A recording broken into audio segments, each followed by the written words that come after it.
Well, happening today, we expect police to share more information after breaking up a large cockfighting ring in Tolland. It happened at the abandoned quarry. Pinpoint News Tracker taking you to that area, and that's where we find your reporter, Taylor Knight. Taylor, what do we know so far about this investigation?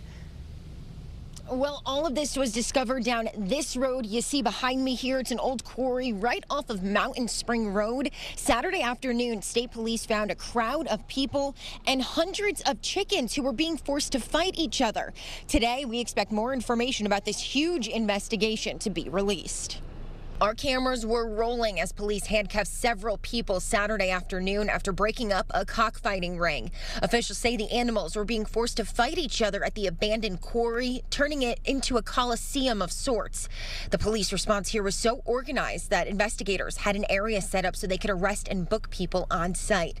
Tolland Town Manager Brian Foley says even being a spectator will get you charged with animal cruelty.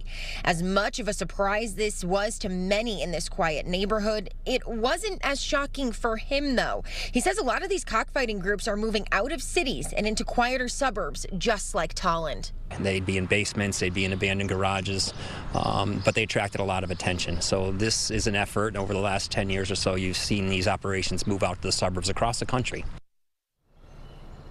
This is a very quiet and secluded area, but there are homes surrounding this quarry. Foley believes that some of those homes could have heard what was happening here.